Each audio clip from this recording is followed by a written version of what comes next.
नमस्कार दोस्तों, मैं अभिषेक उपाध्याय आप सभी का हार्दिक आभार और धन्यवाद व्यक्त करता हूं। जो हमारे न्यूज़पेपर के रीडर हैं, मैं उनका तहे दिल से आभार व्यक्त करता हूं। आज हम पहुंचे हैं गाज़ियाबाद की जितनी भी विधानसभाएं, 5 विधानसभाएं, उनकी हमारी यात्रा चल रही है। लोनी विधानसभा की यात्रा हमारी पूरी हो चुकी है। हम पहुँचे हैं गाज़ियाबाद और गाज़ियाबाद में मातृशक्ति हमारे साथ है। वो मातृशक्ति जिसका ऋण कभी भारत उतार नहीं पाएगा और इस राजनीति में मातृशक्ति की भूमिका पहले भी रही है और आगे भी रहेगी, क्योंकि मातृशक्ति को राजनीति में कुछ ऐसे लोग हैं जो नहीं चाहते कि मातृशक्ति राजनीति में आए। उसके अलग अलग कारण हैं, उनके अलग अलग थॉट्स हैं। उनकी बातें मैं अपने पहली वीडियो में, कई वीडियो में बता चुका हूँ कि कोई व्यक्ति नहीं चाहता कि जो पुरुष प्रधान समाज में कि मातृशक्ति आगे आए।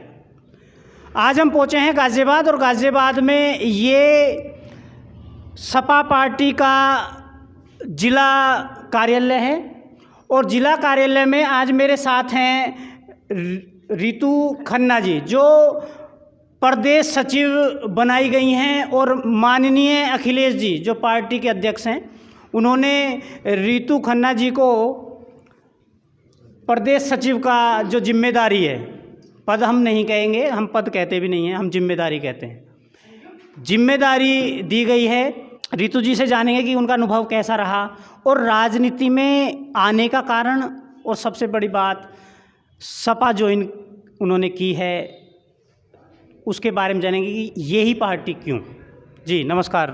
धन्यवाद अभिषेक जी। जी सबसे पहले तो आपका हमारे जो मंच पे बहुत बहुत हार्दिक स्वागत है। धन्यवाद अभिषेक जी, आपने अपने मंच पे मुझे आमंत्रित किया, उसके लिए आपका भी और आपके चैनल का बहुत बहुत धन्यवाद देती हूँ। जी, मैं अपने मन से मातृशक्ति को हमेशा बढ़ावा देता रहूँ पहले से। ठीक है। किसान आंदोलन में मैंने 380 दिन कवर किया, वहाँ जितनी मातृशक्ति आई मैंने उसको ज़रूर कवर किया और उनके विचारों को ज़रूर लिया था। बात करेंगे, रितु जी हैं, रितु जी से उनका राजनीतिक अनुभव थोड़े से शब्दों में। देखिए, मैं सबसे पहले जब भी आई तो मैंने समाजवादी पार्टी के विचारों से, उसके प्रभाव बहुत प्रभावित हुई और मैंने सबसे पहले आके समाजवादी पार्टी में ही सदस्यता ली। मैं जब आई तो यहाँ से मेरे को पार्षद का चुनाव का टिकट भी मिला, पार्षद का चुनाव में लड़ी अपने वार्ड से, दूसरे नंबर पे रही। फिर मुझे यहाँ पे जिला उपाध्यक्ष का पद मिला, महानगर अध्यक्ष का पद मिला और हमेशा मुझे बहुत ज़्यादा उठकर ही सम्मान मिला। इसलिए मैं अखिलेश यादव जी की नीतियों से बहुत प्रभावित हूँ। नेताजी हमारे माननीय अखिलेश यादव जी की नीति से बहुत प्रभावित हूँ। सबसे ज़्यादा जो हमारी प्रदेश अध्यक्षा हैं आदरणीय लीलावती कुशवाहा जी, उन्होंने हमेशा मातृशक्ति को आगे ही बढ़ाया है, कभी पीछे नहीं लेकर आई हैं। इसलिए मैंने सबसे पहले समाजवादी पार्टी ज्वाइन करी और हमेशा समाजवादी पार्टी में ही रहूँगी, क्योंकि समाजवादी पार्टी ही कहती है ऐसा कि ये पूंजीपतियों की पार्टी नहीं है, ये वो पार्टी है जो कि सबसे पहले कहती है कि सम्मान आप सबसे नीचे वालों का करो, जो सबसे नीचे पायदान पर बैठा है आप उसका सम्मान कीजिए, तब हम उसको उठाएंगे तो भी देश आगे तरक्की करेगा। अभी मैं आपसे पहला सवाल बीजेपी की तरफ से ही करता हूँ, बीजेपी के खेमे से, कि अभी जन विश्वास यात्रा हुई, जैसा आपने देखा होगा पूरे गाज़ियाबाद के अंदर, तो ऐसी बीजेपी को क्या ज़रूरत पड़ रही है कि नाम भी रखा तो जन विश्वास यात्रा? क्या बीजेपी अपना विश्वास खो चुकी है या विश्वास बना हुआ है, उसे और बढ़ाने आई थी? विश्वास बिल्कुल बीजेपी खो चुकी है। बीजेपी ने अभी तक तो देखिए कुछ करा ही नहीं, कोई भी आप कार्य बता दिए जो कुछ किया। नोटबंदी हुई, काला, उन्होंने कहा कि धन वापस आएगा, धन वापस नहीं आया कोई भी। काला बाजारी खत्म हो जाएगी, वो नहीं खत्म हुई। भ्रष्टाचार खत्म होगा, रोजगार मिलेगा, डिजिटल इंडिया बनाएंगे। डिजिटल इंडिया के लिए तो हमारे अखिलेश यादव जी ने काम किया, हर बच्चों के हाथ में लैपटॉप है।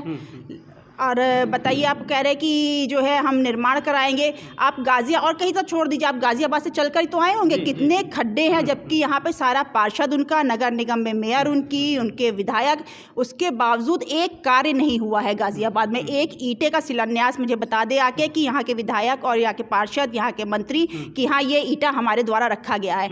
इन्होंने तो सिर्फ केवल हमारे समाजवादी पार्टी के राष्ट्रीय अध्यक्ष जी के द्वारा किए हुए कार्यों का सिर्फ फीता काटा है। और एक, चाहे मेट्रो की देन हो, चाहे दिल्ली से जाने वाला पुल हो, चाहे सबका निर्माण राष्ट्रीय अखिलेश जी यादव जी द्वारा ही किया गया। बात करें मैडम, जो महिला सुरक्षा है उसमें बीजेपी दावे करती रही है जो सत्ता में, क्योंकि मेरा जब से मैंने अपना पत्रकारिता शुरू की है तो मेरा एक वसूल रहा है कि मैं सत्ता से सवाल पूछता हूं और वो बहुत ही कड़वे सवाल होते हैं, ठीक है।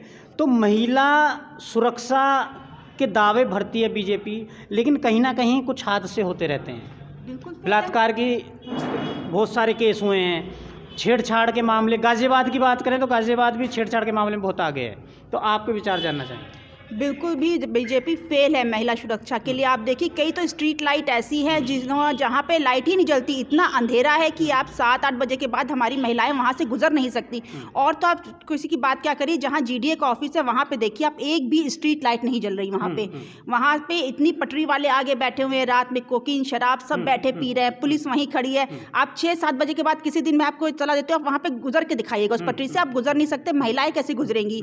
देश प्रदेश में आप देख रहे हैं कितनी बलात्कार की हो रही है। वो लड़की देखिए जो अपने बाप को कोरोना काल में बैठा के ले गई, उसके साथ क्या हादसा हुआ। अभी जो रिसेंट हादसा हुआ लखीमपुर में, ये सब हादसे जो है इसका दावा दे रहे हैं कि बीजेपी बिल्कुल मातृ सुरक्षा के नाम पर फेल है, खत्म है। उसने महिलाओं के लिए कुछ भी नहीं किया और महिलाओं ने तो बिल्कुल बहिष्कार कर दिया। सिलेंडर देखिए कितना महंगा हो गया है। आप ये बच्चा मुझे बताइए, कौन सी महिला ये चाहेगी कि उसके घर में दारू शराब आए। कोरोना काल में जब लोगों को अनाज की ज़रूरत थी, उनको ट्रैफिक की ज़रूरत थी, उनको जाने आने की ज़रूरत थी, दवाइयों की ज़रूरत थी, लेकिन उस समय सबसे पहले क्या खोला गया?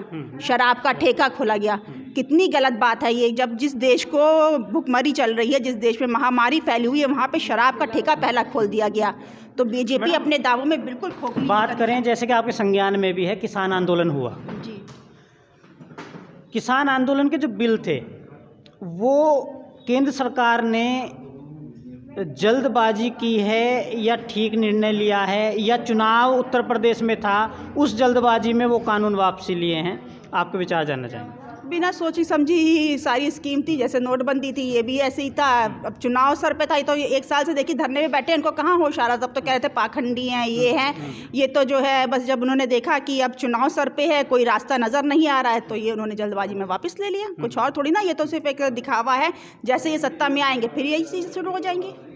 मैडम बात करें, बीजेपी कह रही है कि उत्तर प्रदेश में किसान हमारे अब भी साथ हैं और हम 300 के पार जाएंगे, तो आप क्या कहेंगे इस बारे में? 303 जगह की भी सीट ले ले तो भी बहुत मुश्किल है। बिल्कुल भी उनकी सीट नहीं आने वाली। किसान में बहुत विद्रोह है।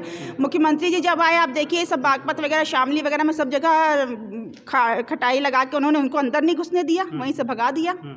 अंदर तक नहीं एंटर कर पाए गाँव के, तो कैसे कह सकते कि मैं 300 पार। अब आपको एक शायद हमारे अपने सूत्रों से मैं आपको जानकारी दे दूं कि ऐसा 90% चांस है कि योगी जी साहिबाबाद विधानसभा से चुनाव लड़ेंगे, ये हमारे सूत्र हैं। तो ऐसा क्या हुआ है कि योगी जी को साहिबाबाद आना पड़ रहा? गोरखपुर में ऑक्सीजन की कमी से बच्चे मार दिए जी। अब तो वहाँ पे कोई ना दे उनको वोट तो दीजिए, वो वहाँ पे जाके वोट मांगने की स्थिति में नहीं है। अब तो वो तलाश रहे हैं ज़मीन की, काश मेरे को कोई ऐसी जगह मिल जाए, शायद मुझे कुछ वोट मिल जाए और मेरी इज्जत बच जाए, इसीलिए दर दर भटक रहे हैं। बात करें, गठबंधन हुआ है जैसा आपके संज्ञान में भी है जयंत चौधरी जी से, और जयंत चौधरी जी से मेरा कल इंटरव्यू भी है वसंत कुंज में, आपको बता दूं। तो आपको लगता है कि गठबंधन बीजेपी को टक्कर दे पाएगा? बिल्कुल जी, बिल्कुल दे पाएगा, बल्कि देगा नहीं, उनको हरा के पटक देगा बिल्कुल। तो क्या लग रहा है कितनी बनारस की गलियों में ही बस घूमते रह जाएंगे मोदी जी, और साहिबाबाद में घूमते रह जाएंगे योगी जी। क्या लग रहा है मैडम कितनी सीटें गठबंधन ले सकता है? बिल्कुल 350 के पार जाएगी हमारी सारी जी। हमारे साथ राजदेवी चौधरी जी हैं और इनसे इनका परिचय जानेंगे। जी मैडम, आपका परिचय जानेंगे। मैं 29 साल से पार्टी में हूँ जी, और मैं सभी पदों पर रही हूँ। पहले महानगर अध्यक्ष रही, उसके बाद में मैं जिला सचिव रही, फिर जिला अध्यक्ष रही, फिर प्रदेश सचिव रही, फिर राष्ट्रीय सचिव रही, फिर पार्षद रही, फिर पार्षद बनी, और अब मैं उपाध्यक्ष हूँ उत्तर प्रदेश में, और मैं महिला आयोग की सदस्य भी रही। बहुत अच्छा। ये सारे पद माननीय राष्ट्रीय अध्यक्ष अखिलेश यादव जी ने, माननीय मुलायम सिंह जी ने समय समय पे मुझे दिए हैं। बहुत सम्मान किया है मेरा, उनका बहुत बहुत आभार। और जितनी भी उनको मेरी तरफ से दुआएं लग जाएं कि मुख्यमंत्री बन पाए, मैं उतनी दुआ देती हूँ। मेरे साथ मातृशक्ति है, और एक जो जिस चीज़ का मैं अपने प्लेटफॉर्म से विरोध करता रहता हूँ वो है VIP कल्चर। वो कोई भी पार्टी हो मैडम, ठीक है। तो मातृशक्ति मेरे साथ हैं, इनके विचार जानना चाहेंगे। मैडम क्या है, उत्तर प्रदेश में एक बहुत बड़ी समस्या है कि लोग जो नेता भी बने भी नहीं हैं, जो बन गए हैं उनकी तो कहानी अलग है, वो भी 10-20 गनर लेके घूमते हैं, गाड़ियों में हुटर लग जाते हैं, और जो आम जन है, और सत्ता में आने के बाद तो बहुत ही ज़्यादा वीआईपी कल्चर अपना लेते हैं। जो आम जन है, गरीब व्यक्ति, वो गनर देख के ही दरवाजे से ही लौट जाता है। तो हम आपके विचार जानना चाहेंगे कि वीआईपी कल्चर जनता छोड़ क्यों नहीं रही है, और इस पे जो ऊपर से पार्टी हाईकमान है वो ध्यान नहीं देते। आपके विचार जानना चाहेंगे, वीआईपी कल्चर वाकई में ही ठीक है, अपनाना चाहिए? नहीं, वीआईपी कल्चर तो देखिए है ही नहीं। हमारी समाजवादी पार्टी में हमारी आ रही है प्रदेश अध्यक्ष भी 2 तारीख को, आप देखिएगा वो भी बिल्कुल सिंपल सोबर है, जनता के बीच में रहते हैं। हम सब जनता के बीच में रहते हैं भाई, ये ऐसा कुछ हमारी पार्टी में तो है नहीं। बाकी बीजेपी में तो खैर है ही है, पूंजीपतियों की पार्टी है वो, तो हमारी पार्टी में ऐसा। मैडम गाजियाबाद की जनता को आपका कोई संदेश, क्योंकि चुनाव लगभग गाजियाबाद नज़दीक है। गाजियाबाद की जनता को हमारा संदेश है कि भारतीय जनता पार्टी की सरकार में महिलाओं पे, किसानों पर, नौजवानों पर कोरोना काल में भी लावारिस की तरह छोड़ दिए।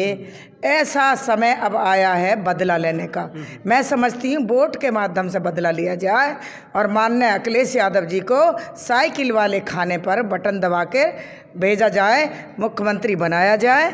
और देखिए इनका जवाब कौन देगा, जो हाथरस में हुआ उस लड़की के साथ बलात्कार, इसका जवाब कौन देगा कि जो वाराणसी में हुआ 3 बहनों ने भूख की वजह से आत्महत्या कर ली, इसका जवाब कौन देगा कि हापुड़ में 6 साल की बच्ची के साथ बलात्कार हुआ, इसका जवाब कौन देगा कि लोनी में बलात्कार हुआ, इसका जवाब कौन देगा कि 3 साल की बच्ची के साथ बलात्कार।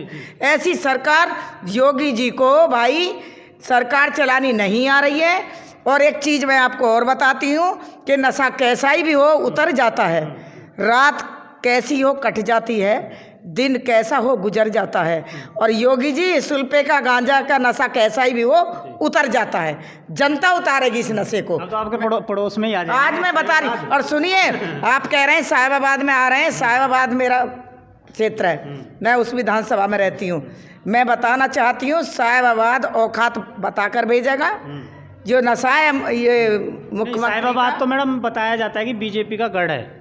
वो गढ़ नहीं है, गढ़ तो जनता समझ चुकी।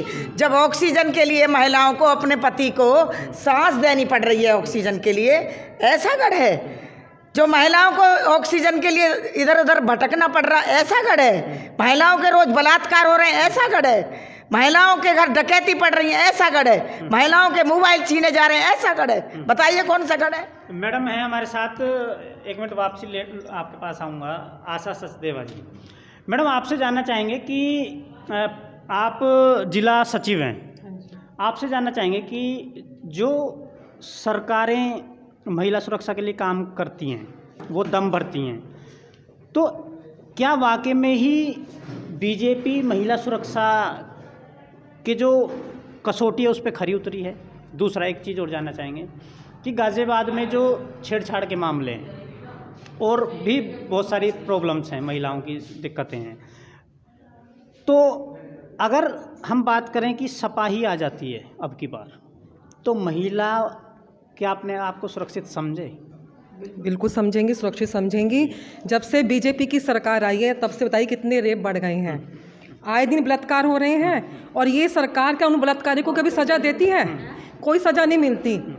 जब सारे बलात्कारी खुलेआम घूम रहे हैं, और बल्कि जो उनके बलात्कारी जो बड़े बड़े उद्योगपति इनके साथ हैं वो बलात्कारी हैं, उनको टिकट तक देती है, उनको मान सम्मान दे रही है। उनको जैसे ये कुलदीप सेंगर जी, उनको छोड़ दिया गया। उन्होंने क्या किया, एक बेटे के साथ रेप हुआ, उसके पूरे परिवार को मार दिया और उसको छोड़ दिया। कितनी शर्म की बात है। अगर समाजवादी सरकार आती है तो बेटियों को सम्मान मिलता है, बेटियां सुरक्षित रहती हैं। क्या किया इस सरकार ने बताइए? हाथरस में एक बेटी के साथ बलात्कार हुआ, रात को 2 बजे उसको जला दिया गया। इस सरकार में ये काम हो रहे हैं। ये सरकार तो बिल्कुल महिलाओं के मुद्दे में बिल्कुल फेल है और महिलाएं समझ चुकी हैं। कोई महिला भी अब इनको बिल्कुल पसंद नहीं करती, बिल्कुल पसंद नहीं करती इस सरकार को। अब महिलाएं जाग चुकी हैं और मैं मानती हूँ, देखना इस बार 22 में अखिलेश यादव जी की सरकार 500% के 1000% आ रही है। आशा जी, बात करें कि जो आप गाजियाबाद से हैं या साहिबाबाद से? गाजियाबाद से हैं। गाजियाबाद में एक सबसे बड़ी जो समस्या है ना, सीसीटीवी नहीं है जो होने चाहिए गली गली। तो आप भी पार्टी में हैं, लोगों से मिलते हैं पार्टी कमान से किसी से भी, तो क्या अगर आपकी पार्टी आती है तो सीसीटीवी लग जाएंगे पूरे गाजियाबाद? जरूर लगेंगे, पूरी सुरक्षा मिलेगी जनता को, क्योंकि ये सरकार में क्या है, गुंडागर्दी है। उनके पता कि उनके लोग ही गुंडागर्दी करते हैं, इसलिए सीसीटीवी के कैमरे हटा रखे हैं ताकि उनके लोग पकड़े ना जाएं। अपनी जान बचाने के लिए, अपनी इज्जत बचाने के लिए सीसीटीवी कैमरे बंद हैं। लेकिन हमारी सरकार आती है, कैमरे भी लगेंगे, सुरक्षा भी मिलेगी, महंगाई भी कम होगी, नौकरियां भी मिलेगी, बिजली की सुरक्षा भी मिलेगी। जो 300 यूनिट हमारे राष्ट्रीय अध्यक्ष जी ने कहा है कि उनको फ्री मिलेगी महिलाओं को। जो महिलाओं को इन्होंने भिखारी बना रखा है ना राशन के लिए, पूरे महीने राशन के लिए जाती हैं, 10 दिन बाद कभी कुछ मिलता है, 10 दिन बाद कुछ मिलता है, तो ये चीज़ नहीं होगी। इन्होंने जनता को इतना गरीब बनाते जा रही है ताकि जनता वोट के समय, वोट आने का टाइम हो, 500 रुपये दें बिक जाएं।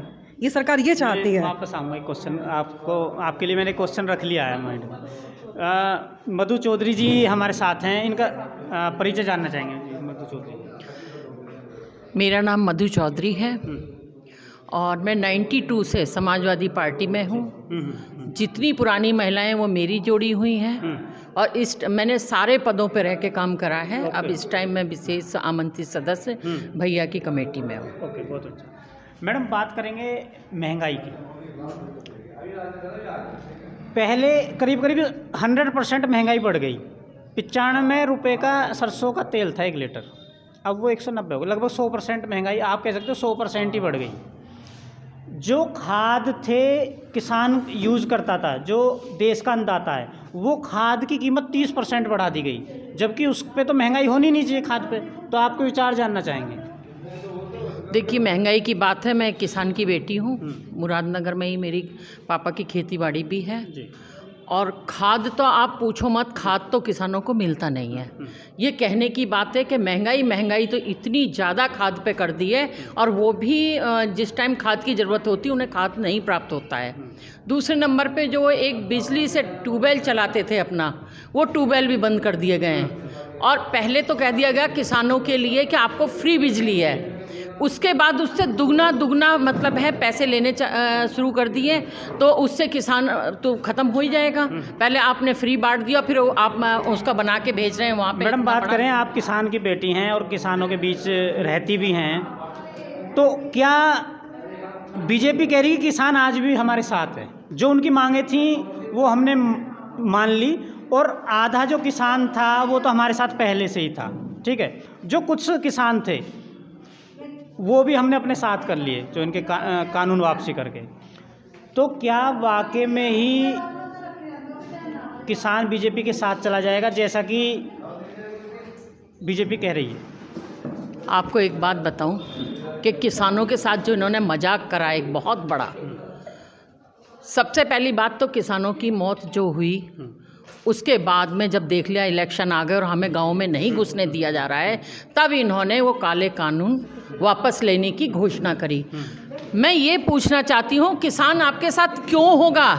जिनके घर के घर समाप्त हो गए, जो किसान सड़कों पे पड़े रहे और अपनी मांग मांगते रहे, वही मांग आप उस टाइम दे सकते थे। आज भी वही है सब कुछ, आपने कैसे वापस ले लिए 3 कानून? इसका मतलब या तो आप किसानों के साथ में धोखा कर रहे हो, आगे आप कह दोगे जी सुप्रीम कोर्ट ने माना नहीं, और ये कानून तो वहीं के वहीं हैं। जी जी। एक कमलेश चौधरी जी हैं, जिलाध्यक्ष हैं जी।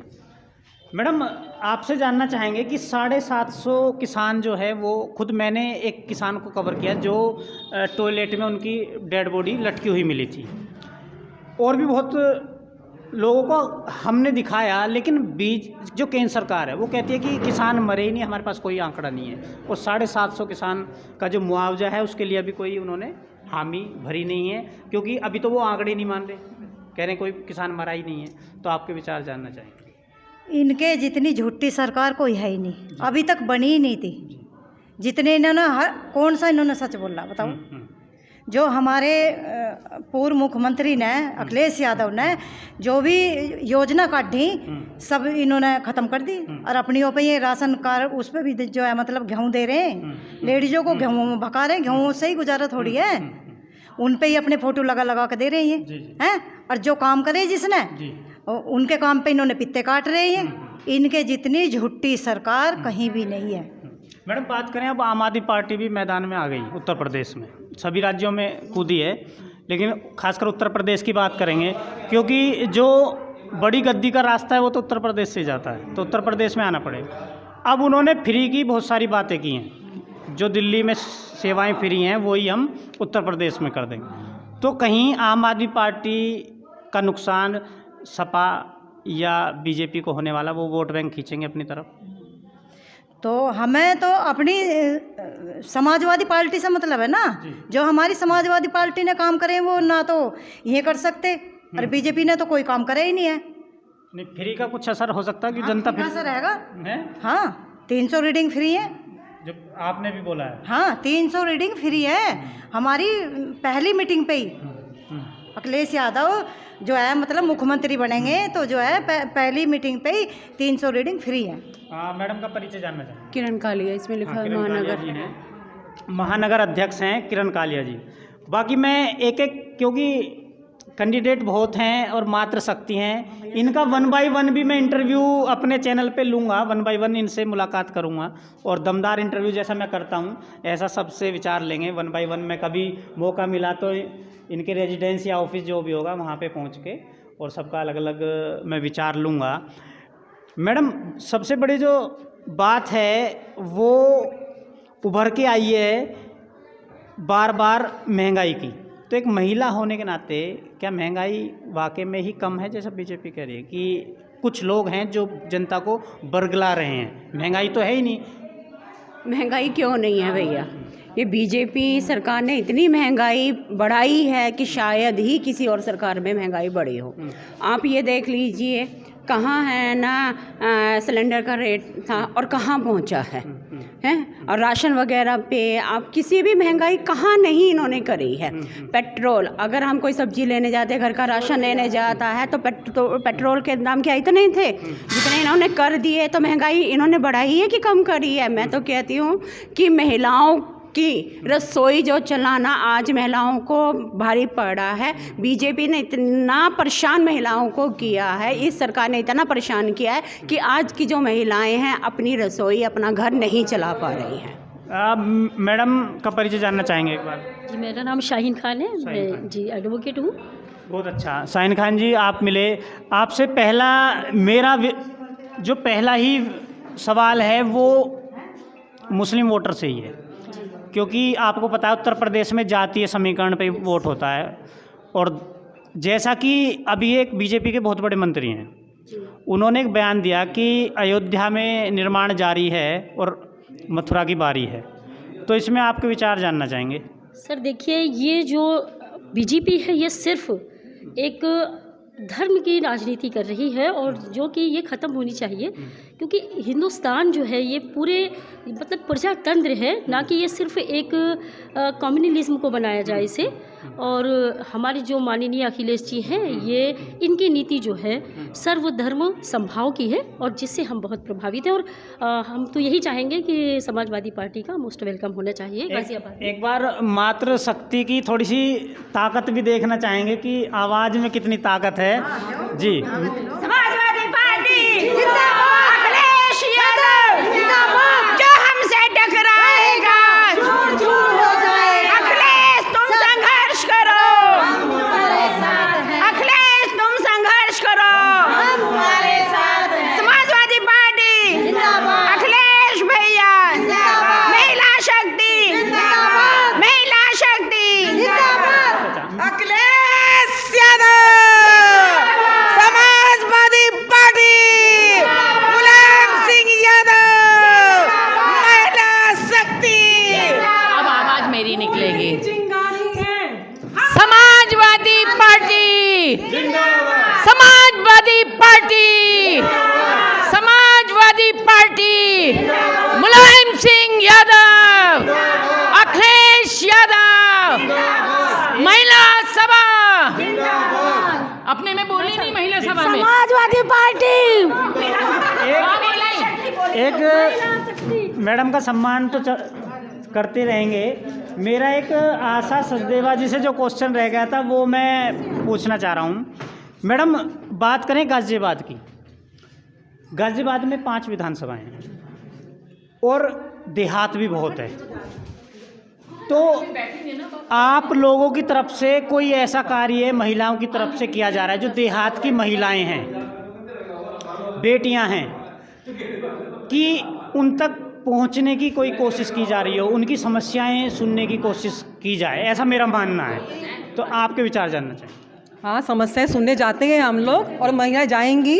हम महिलाओं ने एक प्रोग्राम बनाया है कि हम महिलाएं गांव में घर घर जाएंगी और समस्या जो उनकी है बेटियों की वो उठाएंगी, उनको दूर भी करेंगी। और जैसे कि मैं गाज़ियाबाद की जनता को संदेश देना चाहती हूँ कि गाज़ियाबाद की जनता ने 5 विधानसभा की सीट बीजेपी को दी है, लेकिन जो गाज़ियाबाद के 5 विधायक हैं कभी भी सदन में उन्होंने जनता के लिए आवाज़ नहीं उठाई कि जनता की क्या परेशानी है, क्या समस्या है। अगर वो समस्या उठाते हैं तो ये बताते हैं कि गाज़ियाबाद का नाम बदलकर गजप्रस्थ रख दो। क्यों? गजप्रस्थ रखने से यहाँ पे क्या गरीबी दूर हो जाएगी या जनता की परेशानी खत्म हो जाएगी? लेकिन जो जनता के मुद्दे हैं, जो जनता के मुद्दों को देखकर उन्हें वोट लिए थे, उन मुद्दों को वो बिल्कुल नहीं उठाते। जनता से उन्हें कोई मतलब नहीं है लेना देना उनसे। मैं मैडम से एक बार अलग से मुलाकात करूँगा, क्वेश्चन लूँगा, सभी से लूँगा। मैडम से मेरा एक सवाल, आखिरी सवाल है कि यहाँ के सत्ताधारी मंदिर जाते हैं, गुरुद्वारे जाते हैं, लेकिन उत्तर प्रदेश के जो स्कूल हैं और उत्तर प्रदेश के जो हॉस्पिटल्स हैं वहाँ कोई सत्ताधारी नहीं जाता है। बिल्कुल सही कहा आपने। आप कोरोना काल में भी देखिए सब चीज़ का दाम आधे हुए, लेकिन स्कूल की फ़ीस पे कोई फ़र्क नहीं पड़ा।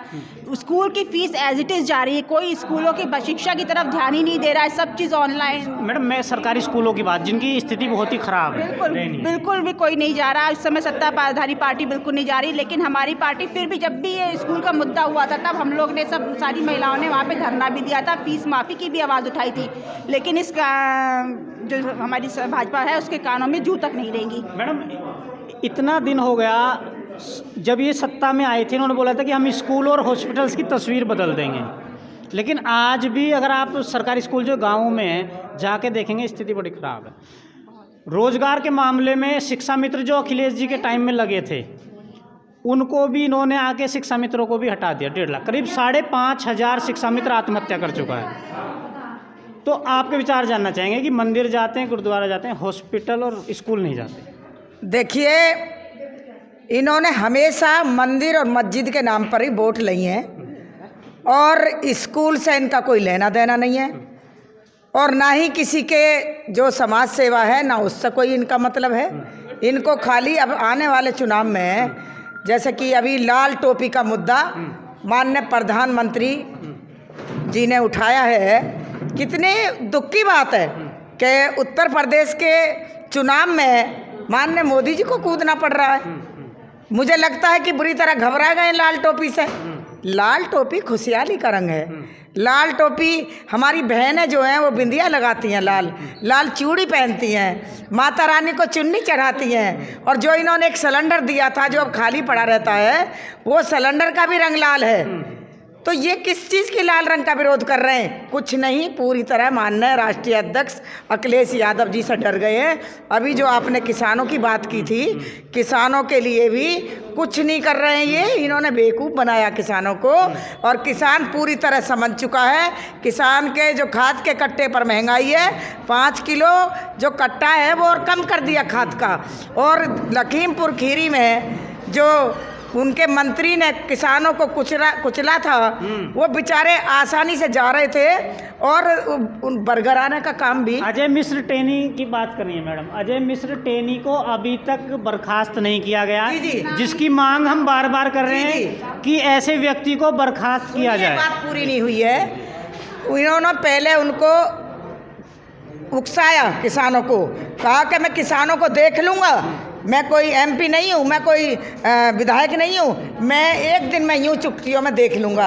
अब किसान बेचारे वहाँ शांतिपूर्ण अपनी बात रख रहे थे और उनके बेटे ने 3 जीप लाकर उनको कुचलने का काम किया।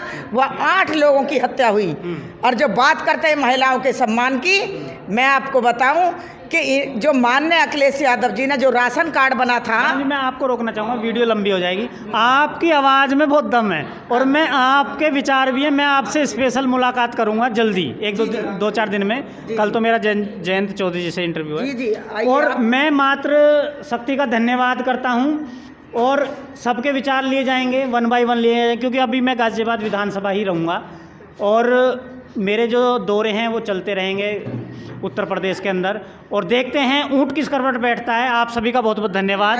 मैं अभिषेक उपाध्याय आप सभी का धन्यवाद करता हूँ। जय हिंद, जय भारत, जय जवान, जय किसान।